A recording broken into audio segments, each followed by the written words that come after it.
Hello children, welcome to our today's session. Today is the final lesson of our this session of social and political life.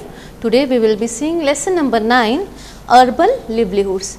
Children, in the last lesson we have seen the life of the people in the rural areas. Okay, we have seen how the people they depend on agriculture. Okay, the major activity of the people of villages is agriculture, is farming.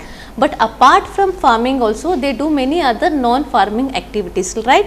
Like making baskets, then fishing, then making pots, blacksmiths. So all these extra works also apart from farming they perform. Then we have seen the story. We have seen the story of Kalapattu village, which was situated in the sea, near the sea coast of Tamil Nadu. Here we have read the case study of different farmers like Tulasi. We have seen her story, okay, how she used to work the whole day from 8 o'clock to till evening, and she used to get only 40 rupees per day. Then apart from farming she also used to do many other activities, okay, household activities, then going to forest, collecting the forest products, again fetching water. So these are many works which actually the people of villages they do, and they are employed only for few, not for the whole year, children, okay. Only the employment of these farmers means they are engaged in work only for few months, like from June month to December. Then the next 6 months they don't have much work. So during these months they go to different areas, they go to cities, they go to different villages in search of other works to earn their livelihood. So we have also seen the story of Shekhar, who was also of labor, okay. Then again we have seen Ramalingam's, we have read about Ramalingam, and again we have seen the story of the fisherwoman, okay. So in the last lesson we have seen the life of people of the villages, how much they struggle, and in spite of struggling so much they earn very less, which is not sufficient for their livelihood. So now in this lesson, children, we will be seeing the life of the urban people. Urban people means people living in the cities or towns, okay. So here you can see the picture, right, this picture. So we can see it is so much crowded. So this is actually seen from a city, okay, how the cities are crowded. And now we are going to see in this lesson, as it is said that city never sleeps. So this is correct, okay. Why it is said that city never sleeps? Because here some or other activities they goes on continuously, they goes on, whether it is day or night, but the activities goes on. So it is said that city never sleeps. Like for example, I can say that you take an example of milk, okay. So milk is we receive the milk, okay. In the people in cities they receive the milk from the villages. Most of the milk they come from the villages to us. So it may come by it may reach to us by 2 o'clock or 3 o'clock. Then till it comes to our house, till we reach it reaches our house, it will get, the time will be near about 6 o'clock or 7 o'clock. So in this way we can say that we say that city never sleeps, means here some or other functions or activities they goes on, even it may be day or it may be night, and the people do the works on, the people work on shifts, okay. Morning means shift duty they have. So this lesson is mainly based on the life of the street vendors, okay. Street vendors means the person who sell their goods, okay, who sell their goods on who have stalls for selling the goods, or who sell the goods on the streets. So here this lesson is mainly based on the life of the street vendors, then the type of the work they do, then wages they earn, then the type of the how and where they live, and why most of them have migrated to cities, and so on. And again we are also going to see about the different types of work or the nature of work we can find in these cities, like work may be temporary, or it is called as contract employees, where the work for workers, they work for long hours, but they don't have any job security and they work in shifts. And again another nature of work, another type of work is permanent jobs, permanent employees. Here the employees, they work for a fixed hour, then they get they have their savings for old age, they get holidays, they enjoy their holidays, they have medical facilities and so on. So children, in this lesson now we are going to see all this, like regarding the nature of work of people of the cities. Then we are going to see the how they earn their livelihood. Then we are going to read more about the street vendors. Okay. So I welcome you all for the final lesson of social and political life part 1, that is lesson number 9, urban livelihood.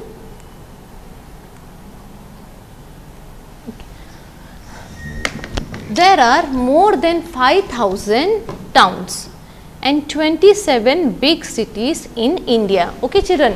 So how many towns are in India approximately?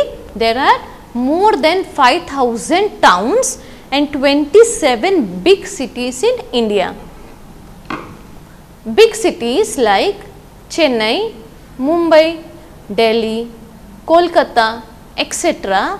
have more than 1 million people living and working here. So these cities, okay, they have much of population, more people are migrating from villages to cities and towns in search of the job, because they are not employed for the whole year, throughout year. So they are mostly they are migrating to cities in search of job. They say that the city never sleeps. Yes, it is correct. So let's visit one and find out about the work people do in the city. So here now we are going to read the lesson and we are going to find out about the work that people do in the cities.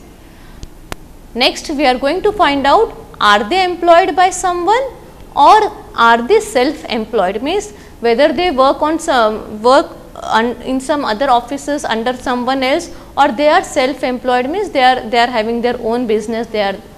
So we are going to find out all this. Again we are going to find how do they organize themselves and do they have similar employment and earning opportunities, means all these people whether they have same type of employment and what are their earning opportunities. So all these concepts we are going to read in this lesson.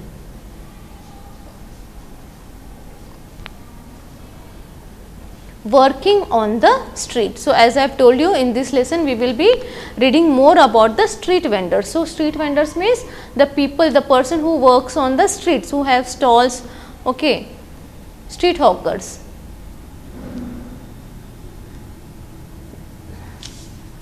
This is the city where my cousin lives. I have been here only a few times. It is very big.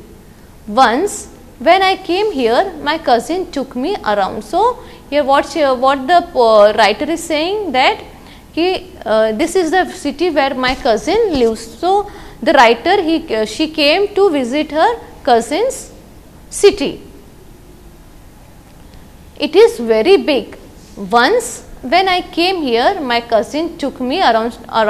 So what she is saying that when I came here, so I went around. I went around with my cousin to see the city, to visit the city. Now she is describing the city, okay children. Now she is describing how the city looks. So we left the house early in the morning. So they left the house early in the morning. So mostly in cities children, if we have to go out for work, we have to leave early because it takes so much time to traveling. The places of the places where we have to go or we have to work, they are mostly situated far off. So we have to go, it takes much time to go. So we have to go early in the morning mostly, so that we can reach at time. As we turned the corner onto the main street, we saw that it was already buzzing with activity. So though she left early, but what she found that the street was full of, means the work was already started. The street was looking very busy. Now what she finds, the vegetable vendor was busy arranging tomatoes, carrots and cucumbers in the baskets at her stall so that people could see what she had to sell.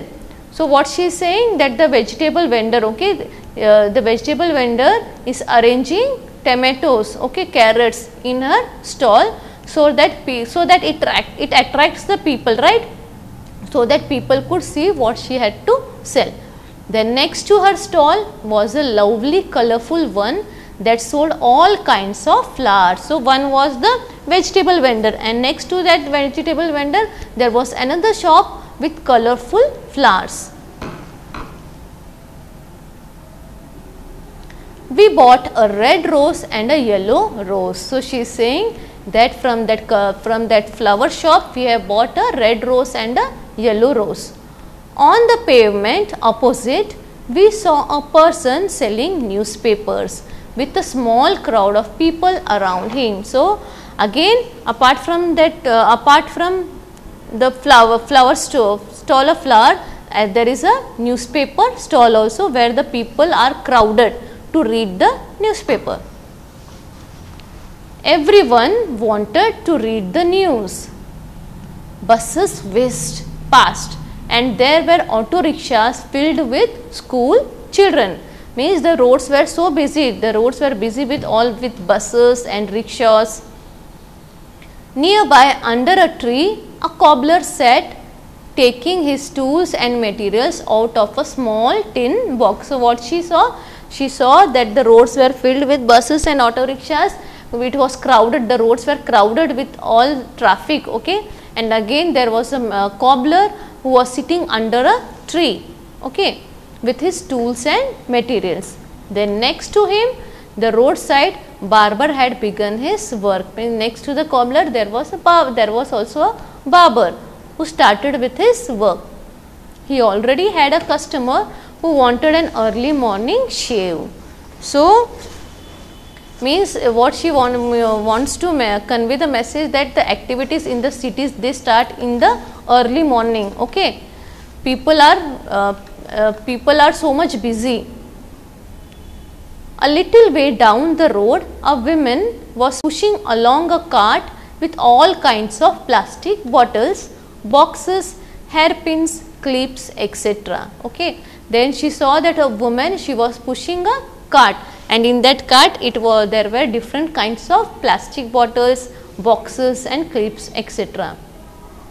in it, while another person on a cycle trolley was carrying vegetables to sell to people in their houses. So, another person apart from this woman, there was another person who was selling vegetables, okay, on a cycle trolley. We came to a place where rickshaws were standing in a row waiting for the customers. So, then they crossed the road and they went ahead. Then there they found a place where rickshaws were waiting in a row for the customers. Then we decided to take one to the market, which was about 2 kilometers down the road. Okay. Then they decided to go in the rickshaw to reach their place. Now, here children, there is a story of Bachchu Manjehi, or cycle rickshaw puller. Okay. So, we will read the story. I come from a village in Bihar where I worked as a mason. My wife and 3 children live in the village. We don't own land. In the village, I did not get masonry work regularly. The income that I earned was not sufficient for our family. So, he is telling his own story. Okay. What he is saying? This Bachchu Manji, he is saying that he lives in Bihar, and from there he came to this city in search of work. So, he has 3 children and his wife. They live in the village and they don't have any land. Okay. So, they can't do farming in the village, and in the village he did not get the work regularly. Okay. As I have told you, the work village, most of the work in the villages is season wise. So, what he is saying, that he did not get the work regularly. So to earn the income he came to the city. After I reached this city, I bought an old cycle rickshaw and paid for it in installments. This was many years ago. So you can see this, okay. He is Bachchu Manjhi. He is telling his story. So what he is saying, when he reached this city, he bought an old cycle rickshaw, and then and that too he bought the rickshaw for on an installment, okay. Then he has to pay the installment regularly, and this was many years ago. I come to the bus stop every morning and take the customers wherever they want to go. I work till 8:30 in the evening. I take rides of up to 6 kilometers in the surrounding area. Each customer gives me rupees 5 to 10 per trip depending on the distance. When I am ill, I can't do this work. So on all those days, I don't earn anything. So what he is saying, कि daily in the morning he comes to work, okay, in the morning at 8:30, sorry, he daily he comes to the bus stop every morning to take the customers wherever they want to go. Then he works till 8:30 in the evening, and each customers they pay him rupees 5 to 10 per trip depending upon the distance. And what he is saying, that when I am not feeling well, when I am ill, that time I can't do this work, and on those days I cannot earn anything. I stay with my friends in a rented room. They work in a nearby factory, means his friends with whom he is sharing the room, okay. They work in the factory. Then I earn between rupees 80 to 100 every day, out of which I spend rupees 50 to 60 on food and rent. So he is saying that every daily I earn near about 80 to 100 rupees, but out of that I have to spend 50 to 60 rupees on my food and the rent.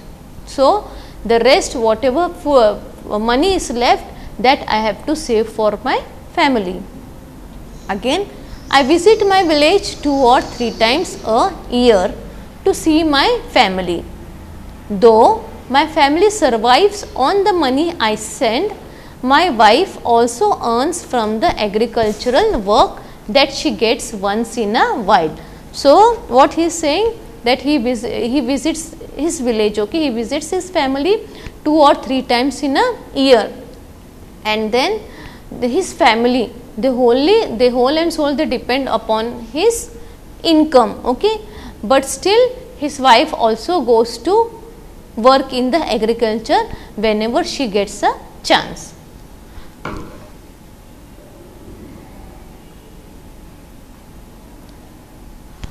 Like Bachchu Manjhi, a large number of people in the city work on the streets, okay.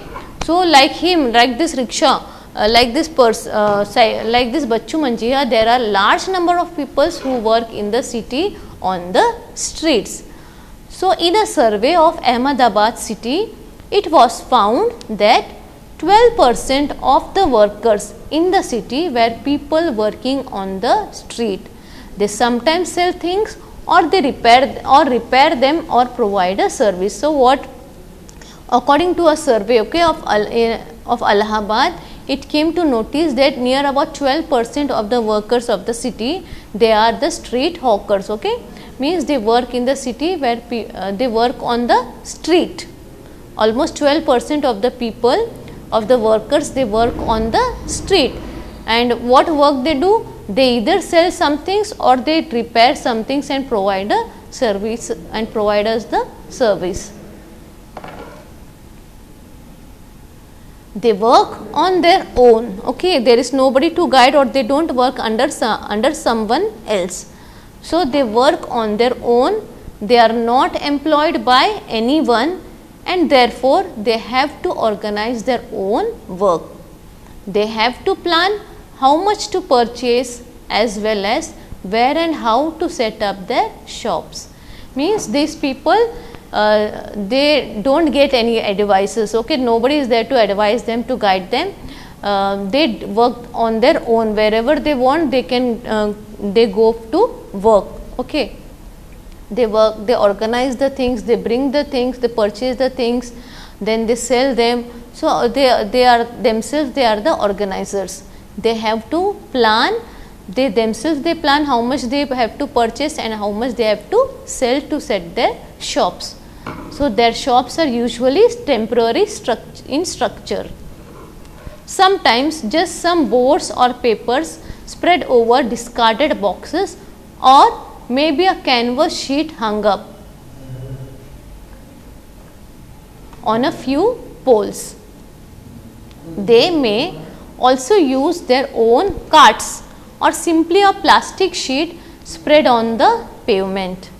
They can be asked to dismantle their shops at any time by the police. They have no security. There are certain parts of the city where these hawkers are not allowed to enter. Okay. So these hawkers, children, there are some parts where these hawkers are not allowed to enter. So in India, more than 1 crore street vendors are there. Then previously the work of the street hawkers, it was banned. Okay, but afterwards, taking into consideration, government is trying to create a space for these hawkers, and that's why they have made the hawking zones. So what do you mean by hawking zones? Hawking zones means where a place where the street vendors can move freely and they are and should be a part of the community. So nearly 12% of the city work as hawkers. Vendors sell things that are often prepared at home by their families who purchase, clean, sort and make them ready to sell. So children, most of the things which we see on these stalls, on this with these hawkers, they are man-made, means most of the things they are prepared at home only. Okay, like for example, those who sell food or snacks on the streets, they prepare most of these at home. Okay, like vada pav, if we see on the streets, we see vada pav, dosa, samosa. So all these eatables, they are mostly prepared at home and then they bring this to sell. This is a picture. Okay, here often the workers who make a living in the city are forced to set up their homes on the street as well.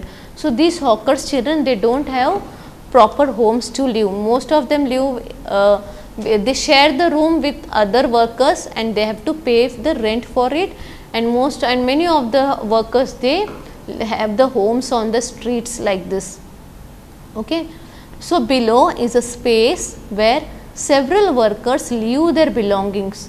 Here you can see they are leaving their belongings and they are going to work the whole day, and at night time they come back and they cook their meals at night and they sleep here. See these conditions of their living. Okay.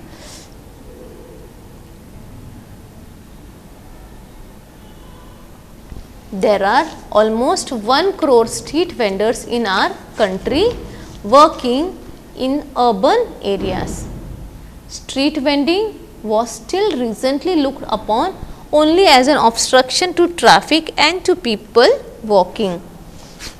However, with the effort of many organizations, it is now recognized as the general benefit and as a right of people to earn their livelihood. So, as I have told you, previously it was banned. Okay, these street hawkers, they were banned, they were not allowed to sell the goods, but afterwards it was taken into consideration that with the effort of many organizations, it is now recognized as the benefit and it is a right of the people to earn their livelihood.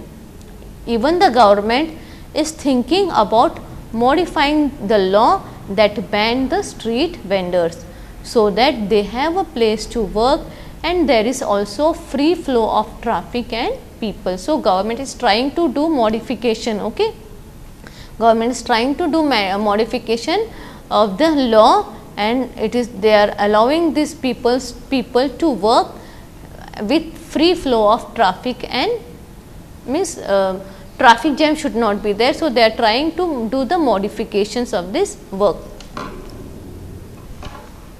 hawking zones have been suggested for towns and cities. So, hawking zones means what, children? Hawking zones means a place where these street vendors they move freely and they are considered as a part of the community. The government is thinking about modifying the law that banned the street vendors so that they have a place to work and that there is also a free flow of traffic and people. Hawking zones have been suggested for towns and cities. Okay? They have been suggested for towns and cities. It has also been suggested that mobile vendors should be allowed. Mobile vendors means these hawkers only, those who have those who walk from one place to another, okay, from one distance to another on foot for selling their goods. It has been suggested that mobile vendors should be allowed to move around freely.